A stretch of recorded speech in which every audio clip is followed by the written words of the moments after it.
Good morning, friends. Myself Patel Dixita from Ashwamekh Vidyalay, Killa, Padi.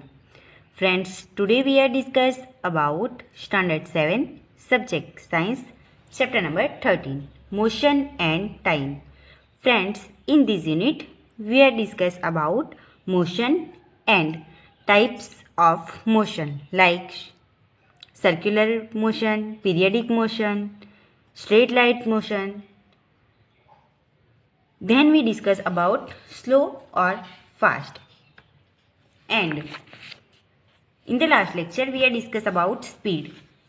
So, what is speed? Speed is the total distance covered divided by the total time taken. Like speed is equal to total distance covered divided by total time taken. Okay. Suppose एक train ने 1 our में 80 kilometre का distance cover किया तो उसकी speed क्या हुई। Okay, तो वो हमने देखा था कि किस तरह से स्पीड को काउंट किया जाता है। Okay, so today we are move to the next topic, it is measurement of time. So friends, हमने देखा कि हम स्पीड तो मेजर कर सकते हैं, बट टाइम का मेजरमेंट किस तरह से होता है। If you did not have a clock, how would you decide what time of the day it is. So अगर आपके पास क्लॉक नहीं है, वॉच नहीं है, तो आप किस तरह से फिक्स करोगे कि टाइम कितना हुआ है।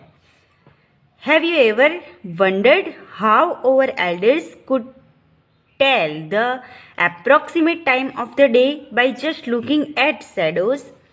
सो हमारे एल्डर्स मीन्स हमारे बड़े जो है वो पहले के टाइम में क्या होता था कि अप्रोक्सीमेटली टाइम जो है वो शैडो से, परछाई से ही पता चल जाता था कि टाइम क्या हुआ है। ओके, अभी हमें अगर पता करना हो हमारे शैडो से तो हम नहीं कर पाएंगे। ओके, बट हमारे पास ऐसा एक्सपीरियंस नहीं है, बिकॉज हम क्या करते हैं, वॉच में देख लेते हैं। बट पहले के टाइम में एल्डर्स जो थे हमारे, वो शैडो से ही अप्रोक्सीमेट टाइम उन्हें पता चल जाता था कि कितने बजे होंगे। How do you measure time interval of a month, a year. So हमें कैसे पता चलता है, मीन्स के मंथ का ये एंडिंग है या फिर ईयर का एंडिंग है, कैलेंडर से पता चलता है। बट ऐसे ही अगर हमें पता करना हो तो किस तरह से हम कर सकते हैं। Over ancestors noticed that many events in nature repeat themselves after defined interval of time. For example, they found that the sun rises every day in the morning. Okay, sun every day morning में ही rise होता है. The time between one sunrise and the next was called a day. Okay, so अभी हम जो है 24 hours को day बोलते हैं, बट पहले के टाइम में डे मीन्स सनराइज से लेके नेक्स्ट डे जब सनराइज होता है तो उसे बोलते थे 1 day. Similarly a month was measured from 1 new moon to the next. So हम देखते हैं कि फुल मून मीन्स पूर्णिमा जिसे बोलते हैं, तो फुल मून नाइट से लेके सेकेंड फुल मून नाइट तक का 1 month. Okay, a year was fixed as the time taken by the earth to complete one revolution of the sun. So year कैसे fix हुआ, अर्थ का 1 रिवोल्यूशन। ओके, सन के आसपास अर्थ, हम सब जानते हैं कि अर्थ जो है वो सन के अराउंड चक्कर लगाती है। ओके, तो ये रिवोल्यूशन जो है सन के आसपास जो अर्थ कंप्लीटली वो टाइम फिक्स है तो उसे क्या बोलते हैं, year. Clear that.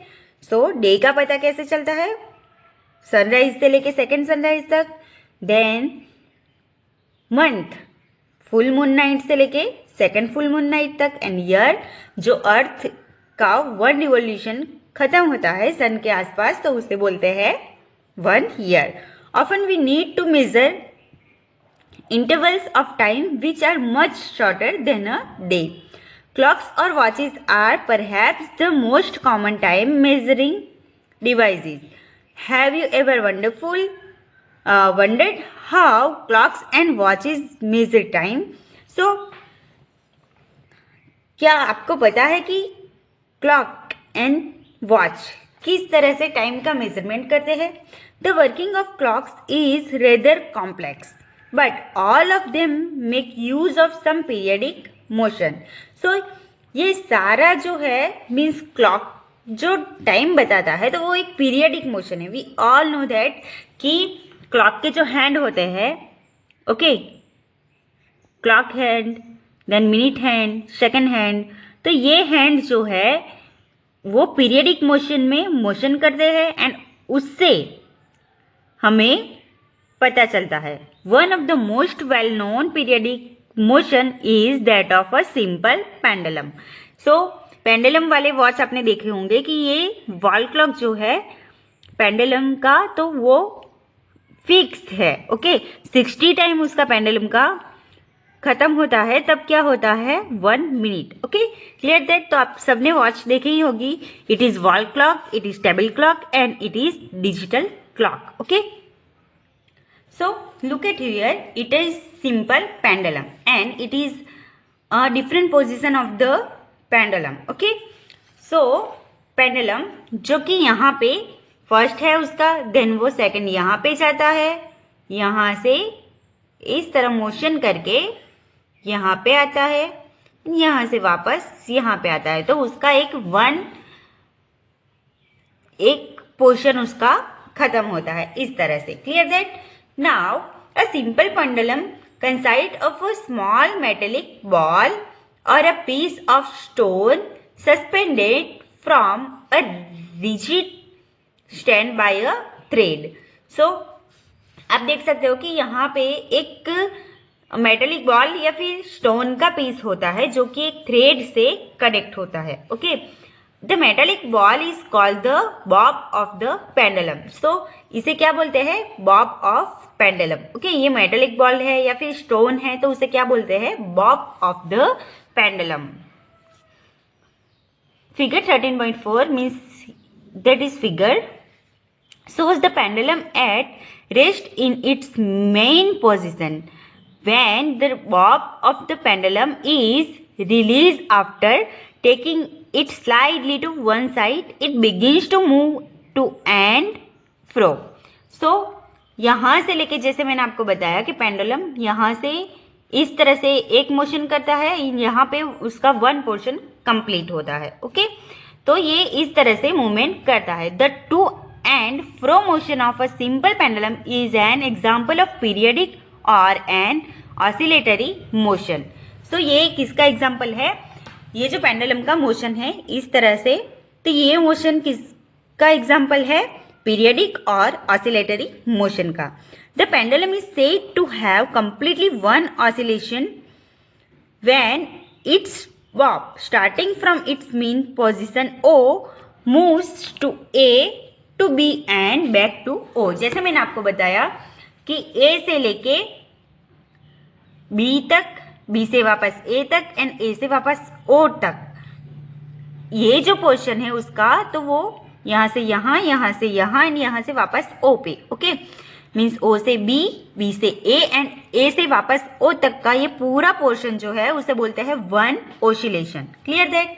Now the pendulum also completes one oscillation when its bob moves from one extreme position A to the other extreme position B and come back to A. So यहाँ से अगर start किया जाए तो A से लेके B तक and B से वापस A तक आने का जो पूरा वन पोर्शन है उसे बोलते हैं oscillation. One oscillation. The time taken by the pendulum to complete one oscillation is called its time period. So उसका जो one oscillation का टाइम है उसे बोलते हैं time period. Clear that. Now इस तरह से सेकेंड, मिनट, आवर्स काउंट होते हैं. Clear that. Now activity number 13.2.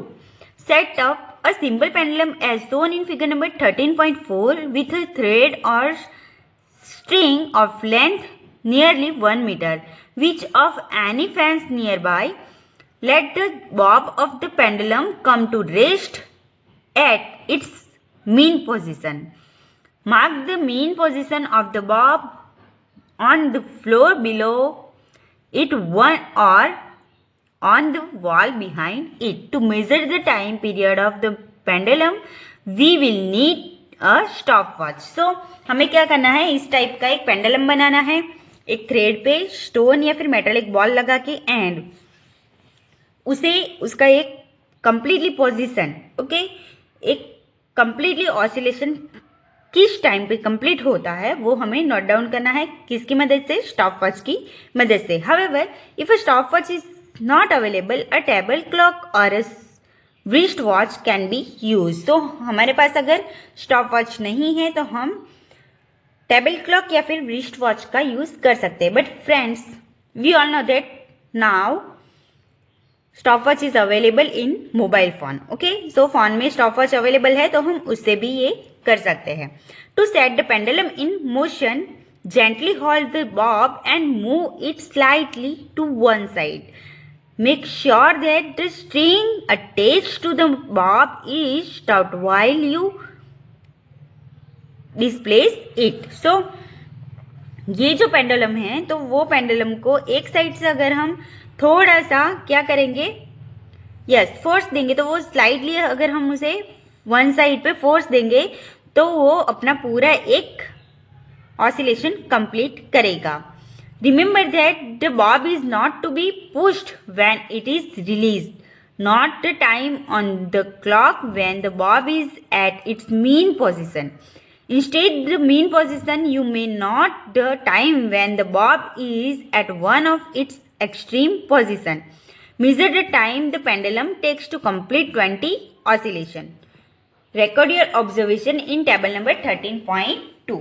So ये इस तरह से जो पेंडुलम का एक ऑसिलेशन कंप्लीट होता है वो आपको नोट डाउन करना है. देन वो पेंडुलम कब तक स्टार्ट मीन्स उसकी स्टॉप पोजीशन में ना आ जाए तो वो आपको नोटिस करना है. सपोज